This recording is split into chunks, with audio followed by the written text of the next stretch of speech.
વડોદરામાં પૂરની સ્થિતિ બાદ ભારે નુકસાન જોવા મળી રહ્યું છે। શહેરની 40% કાર પૂરના પાણીમાં ગરકાવ થઈ ગઈ હતી। 10,000 જેટલી ગાડીઓ રિપેરિંગમાં લવાઈ। ડીલરોને કાર મૂકવા માટે પ્લોટ ભાડે રાખવાની ફરજ પડી। એક ડીલરો પાસે 400થી વધુ કાર આવી। ડીલરોને ત્યાં કારના સ્પેર પાર્ટ ખૂટી પડ્યા। 10,000 જેટલી ગાડીઓના રિપેરિંગમાં દિવાળી સુધી સમય લાગશે।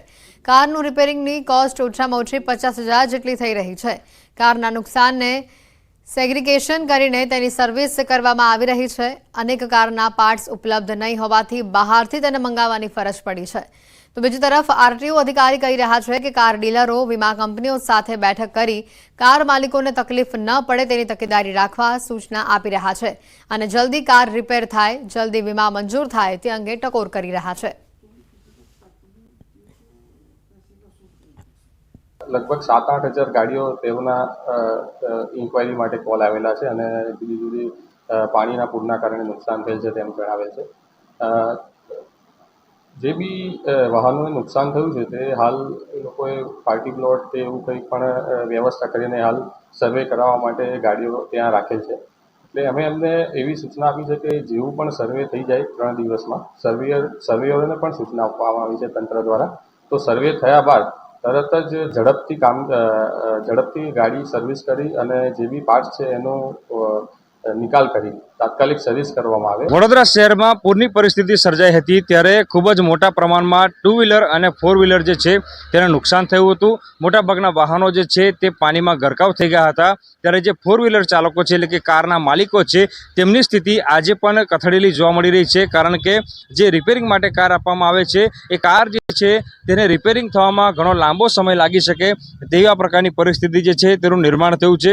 વડોદરા શહેરની વાત કરીએ તો લગભગ 40% જેટલી કાર જે છે તે પૂરના પાણીમાં ગરકાવ થઈ ગઈ હતી અને 10,000 જેટલી જે કાર છે તેના રિપેરિંગમાં હજી દિવાળી સુધી જેટલો સમય જે છે તે લાગી શકે તેવી શક્યતાઓ જે છે તે સેવાઈ રહી છે। અહીંયા બીજી મહત્વની વાત એ છે કે કાર માલિક જ્યારે કાર રિપેરિંગ માટે આપે છે ત્યારે તેમાં ઓછામાં ઓછો 50,000 રૂપિયા જેટલો ખર્ચો જે છે તે થાય છે। એટલે કે કાર માલિકોએ જે ખિસ્સું હલકું કરવાનો વારો જે છે તે આવી શકે છે। બીજી વાત કરીએ તો આટલા મોટા પ્રમાણમાં જ્યારે 4 વ્હીલર કાર જે છે તે પૂરના પાણીથી પ્રભાવિત થઈ હતી, ખરાબ થઈ ગઈ હતી, ત્યારે જે ડીલરો છે તેમની પાસે આ રિપેરિંગમાં આવેલી કાર જે છે તે મૂકવા માટેની જગ્યા નથી, જેના કારણે ડીલરો છે તે ખાનગી પાર્ટી પ્લોટ છે તે ભાડે લેવા માટે મજબૂર બન્યા છે। બીજી વાત કરીએ તો જ્યારે આટલી મોટી સંખ્યામાં કાર જે છે તે રિપેરિંગમાં આવતી હોય ત્યારે જે સ્પેર પાર્ટ છે તેની પણ ડિમાન્ડ ખૂબ વધી ગઈ છે। વડોદરા શહેરમાં 4 વ્હીલર કારના જે સ્પેર પાર્ટ છે તે ખૂટી પડ્યા છે એટલે જે ડીલરો છે તેમના દ્વારા જે સ્પેર પાર્ટ છે તે બહારથી મંગાવવાની ફરજ જે છે તે પડી રહી છે। હાર્દિક દીક્ષિત, ન્યૂઝ 18 ગુજરાતી, વડોદરા। સુરતના સૈયદપુરા પથ્થરમારા કેસમાં મોટો ખુલાસો સામે આવ્યો છે। પથ્થરમારા પ્રકરણમાં મદરેસાઓની તપાસો ધમધમાટ સામે આવ્યો છે। શહેરમાં 90 મદરેસા, ઘણી હોસ્ટેલ પણ આવેલી છે। હાલમાં એસઓજીની ટીમ સર્ચની કાર્યવાહી કરી રહી છે। રાંદેર ટાઉનથી તપાસની શરૂઆત કરવામાં આવી છે। રાંદેર ટાઉનમાં આવેલા મદરેસા અને હોસ્ટેલમાં તપાસ કરવામાં આવી રહી છે। તમામ હોસ્ટેલ અને મદરેસામાં રાજ્ય બહારના વિદ્યાર્થીઓ અને મૌલવીઓ અને મૌલાનાઓ આવે છે। પથ્થરમારાની ઘટનામાં સુનિયોજિત કાવતરાની આશંકાના પગલે તમામ મદરેસાઓમાં એસઓજી દ્વારા સર્ચ હાથ ધરવામાં આવ્યું છે। વધુ માહિતી મેળવીશું ફોનલાઈન ઉપર સંવાદદાતા કીર્તેશ જોડાઈ ચૂક્યા છે। કીર્તેશ, જે રીતે મદરેસામાં એસઓજી દ્વારા સર્ચ કરવામાં આવી રહ્યું છે, વધુ માહિતી શું સામે આવી રહી છે? બિલકુલ, સુરતના રવિવારે સૈયદપુરા વિસ્તારમાં ગણેશ મંડપ ઉપર જે રીતે પથ્થરમારો કરવામાં આવ્યો હતો તેમાં તેના મદરેસાઓની તપાસ શરૂ કરવામાં આવી છે। શહેરમાં 90 જેટલી મદરેસાઓ આવેલી છે, કારણ કે જે બાળ કિશોર પકડાયો હતો તેને આ તમામ વાત મદરેસામાં કહેવામાં આવી હોવાની વિગતોનો ઘટસ્ફોટ થયો છે। તેના આધારે સુરત એસઓજી પોલીસ દ્વારા તમામ મદરેસા હોસ્ટેલોમાં સ્પેશિયલ ઓપરેશન ગ્રુપ દ્વારા સર્ચ કરવામાં આવ્યું છે। ખાસ કરીને રાંદેર ટાઉનથી કરવામાં મદરેસાઓનું સર્ચ શરૂ કરવામાં આવ્યું હતું। તમામ હોસ્ટેલો, ખાસ કરીને જે પ્રકારે રાજ્યમાં બહારના વિદ્યાર્થીઓ અને મૌલવીઓ જે રીતે અહીંયા આવતા હોય છે અને જે રીતે ભડકાઉ ભાષણની વાતો સામે આવી રહી છે, પથ્થરમારામાં જે રીતે બાળકિશોરી ખુલાસો કરી છે તેના આધારે હવે આ નિયોજિત કાવત છે કે કેમ તેને લઈને હવે મદરેસાઓમાં સુરત એસઓજી પોલીસ દ્વારા સર્ચ કરવામાં આવ્યું છે। આભાર કીર્તેશ, માહિતી બદલ।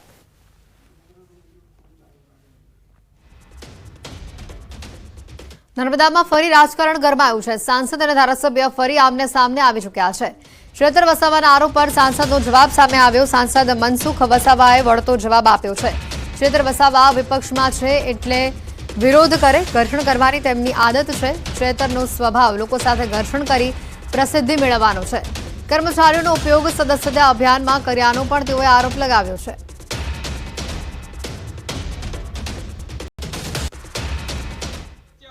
ટાર્ગેટો આપ્યા, લક્ષ્યાંક આપ્યો અને ઝુંબેશના રૂપે કામગીરી ચાલે છે. આજે પણ બધા કર્મચારીઓ ગામડામાં છે, તો સરકારી કર્મચારીઓને આટલા બધા પ્રશ્નો છે તે દેખાતા નથી અને બીજેપીના સભ્યની નોંધણીમાં બધા ફરે છે. એટલા માટે અમે આજે હજારોની સંખ્યામાં અહીંયા રજૂઆત કરવા માટે આવ્યા છે. જો અમને અટકાવવામાં નહીં આવે, એમના પર કાયદેસરની કાર્યવાહી કરવામાં નહીં આવશે તો 5 દિવસ પછી ફરી અમારું મોટું આંદોલન અહીંયા થશે. એનો સ્વભાવ છે, એનો તો એક સ્વભાવ છે. ગમે તેને ફોરેસ્ટના લોકો સાથે ઘર્ષણ કરવાનું, જીબીના લોકો સાથે ઘર્ષણ કરવાનું, પોલીસની સાથે ઘર્ષણ કરવાનું, અમારા લોકો સાથે ઘર્ષણ કરવાનું, એની આદત છે. એને તો ટેવ જ છે. એ પ્રસિદ્ધિ મેળવવા માંગે છે. સુરતથી સમાચાર આવી રહ્યા છે. આમ આદમી પાર્ટીના કોર્પોરેટર સામે એસીબીમાં ફરિયાદનો મામલો સામે આવી રહ્યો છે. એસીબીએ આમ આદમી પાર્ટી કોર્પોરેટર જીતેન્દ્ર કાછડિયાની ધરપકડ કરી છે. 2 કોર્પોરેટર સામે ધમકી આપ્યાની પણ ફરિયાદ નોંધાવાઈ છે. મલ્ટી લેવલ પાર્કિંગના કોન્ટ્રાક્ટ આપવા ધમકી આપીને 10 લાખની લાંચ માંગી હતી. આમ આદમી પાર્ટીના કોર્પોરેટર જીતુ કાછડિયા અને વિપુલ સુહાગિયા ગુનામાં આરોપી ઠર્યા છે. અગાઉ આમ આદમી પાર્ટીના કોર્પોરેટર વિપુલ સુહાગિયાની એસીબીએ ધરપકડ કરી હતી. ગુનો દાખલ થયા બાદ જીતેન્દ્ર કાછડિયા ભાગતા ફરતા હતા.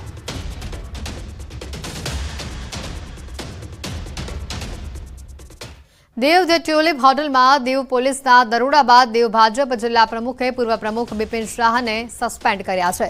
પાર્ટીમાંથી 6 વર્ષ માટે બિપિન શાહને સસ્પેન્ડ કરવામાં આવ્યા છે.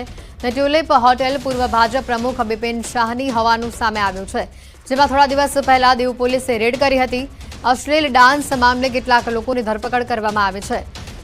જોકે હોટેલને દીવ પ્રશાસને સીલ કરી હોવાનું પણ સામે આવ્યું છે.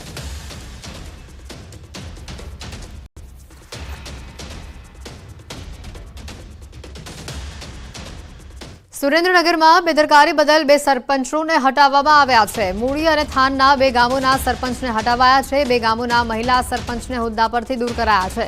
ભેટ અને વિલાળા ગામના સરપંચોને હટાવાયા છે. ગેરકાયદેસર કાર્બોસેલનું ખોદકામ છતાં બેદરકારી દાખવી હતી. સરકારી વિભાગ કે તંત્રને ખોદકામ અંગે જાણ કરી ન હતી. બેદરકારી દાખવવા બદલ હોદ્દા પરથી બંનેને દૂર કરાયા છે. કાર્બોસેલના ખોદકામ દરમિયાન શ્રમિકોના મોત થયા હતા.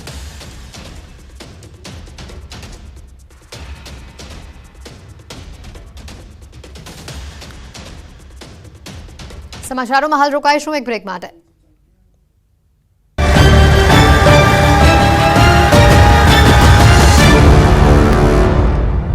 ઉટર કરો ત્યાં પાણી જ પાણી નજરે પડી રહ્યું છે. ગામનું મંદિર હોય કે ગામના રસ્તા, બધું જ પાણીમાં ડૂબી ગયું. કેટલાક ફાર્મમાં પણ પાણીએ ઘૂસણખોરી કરી. સતત પાણી જોડાતા વડોદરા જિલ્લાના